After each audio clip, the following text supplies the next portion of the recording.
Allô, allô, salam alaikum. Chicha à l'appareil. J'espère que tout le monde va bien. Je reviens, je voulais juste faire une petite vidéo, vite fait. J'ai envie de résumer un peu ce que je voulais dire. J'avais posté tout à l'heure une vidéo qui arrivait du Caire par rapport à l'ambassade d'Israël qui a été attaquée par des manifestants. Et j'avais mis un commentaire que finalement j'ai discuté sur Facebook, etc. Sur le sens, à mon avis, c'est juste un avis perso, sur le sens à donner aux révolutions, tu vois. Si en fait on remarque Billy les révolutions هادو depuis le début, malgré toutes les isha'at les تقالوا d'une manière des fois bizarre, des fois d'une manière cohérente et tout, donc il y a toujours des questions, on n'a pas de réponse, etc. Effectivement, ça il faut rester vigilant, mais souvent d'une manière complètement incohérente, des critiques incroyables et tout. Et pourtant, on remarque Billy les révolutions هادو, que ce soit la Tunisie ou l'Égypte ou des pays où c'est en cours, qui m'a la Syrie ou le Yémen ou le Bahreïn, et pourtant le Bahreïn داروا عليه blackout total médiatique. Et donc le sens à donner, c'est que les peuples se révoltent et les peuples se soulèvent contre les dirigeants. Et du coup, les dirigeants étant les dirigeants arabes من المشرق إلى الخليج enfin من المغرب إلى الخليج, les dirigeants arabes étant des checkpoints ou تاع l'Occident, ça a toujours été ça depuis 50 ans ou là depuis 100 ans.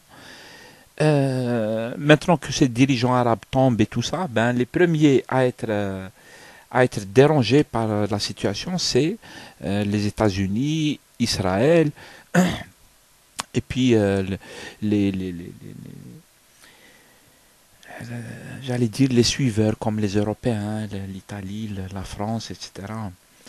Et du coup, ils sont très dérangés par la situation. Effectivement, après 8 mois, on va dire, de révolte, de révolution par-ci par-là, ils corrigent le tir et ils s'adaptent et ils essayent En fait, moi je considère, Bli, ce que font les Américains, l'OTAN, les Français, etc., c'est de la contre-révolution parce qu'ils ont vraiment, ils ont vraiment décidé de contrôler la situation. Ils veulent la contrôler. Ils veulent pas que les peuples se prennent en charge réellement comme les peuples le font, ils le demandent et ils sont très conscients. On a remarqué que les peuples sont très conscients. Mais tu peux pas te foutre de la gueule du peuple. On a remarqué en Tunisie quand même les résistances, même s'il y a des difficultés et tout. Hein. Je néglige pas du tout le côté difficile et tout. C'est pas sur 6 mois, c'est pas sur un an, c'est pas sur 2 ans, 10 ans qu'on fait des choses comme ça et tout. Je sais. Il y a des gens qui croient que chauffe. Le 14, ils ont fait quelque chose. Le 15, c'est bon, tout est réglé. Bon, c'est beaucoup plus compliqué que ça. Il faut être sérieux avec les observations qu'on fait. Mais les peuples, là où ils ont fait, c'est-à-dire là où ils ont bougé de manière pacifique, c'est-à-dire ils ont fait bouger les choses. Je pense à l'Égypte et à la Tunisie. Le cas libyen étant c'est-à-dire une exception, même si, je le redis comme je l'ai dit la dernière fois, pour la Libye, ils ont un agenda. Là, c'est une période transitoire. Si ils respectent l'agenda qui consiste à aller vers un vrai état de droit où les choses sont respectées, etc., ils, ils auront fait une révolution malheureusement sanguinaire, mais qui aura donné quelque chose. Si ils deviennent juste un autre checkpoint des Américains, des Français, etc., là, il y a un sérieux problème, effectivement. Et on voit bien que maintenant, les acteurs en jeu dans la situation, dans la région, à mon avis, les acteurs en jeu, ce sont les dictatures. Ils ont tout un plan, tout un truc, tout un système. Ils essaient de sauver leur peau. Je pense notamment à la dictature algérienne. Et à ce qui reste des systèmes en Tunisie, en Égypte, etc. Donc il y a ces acteurs, celui-là. Il y a un autre acteur qui est important, c'est les vautours occidentaux, etc., qui veulent absolument contrôler la situation. Ils font de la contre-révolution, eux aussi.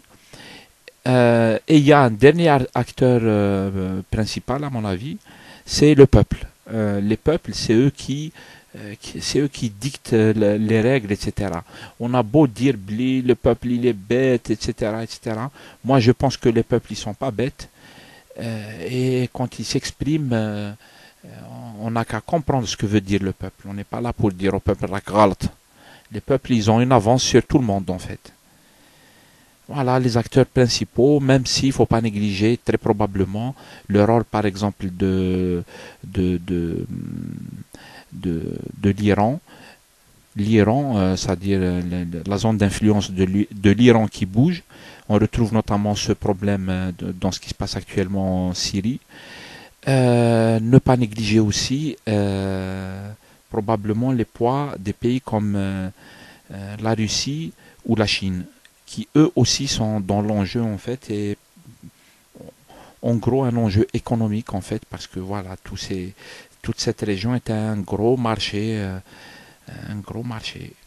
dans tous les sens du terme, surtout énergie, etc., etc. Donc voilà les acteurs, à mon avis, les acteurs principaux, et ne pas oublier l'acteur, le peuple. Le peuple, qui c'est qui va dire à la place du peuple ce qui doit se faire, quand, etc.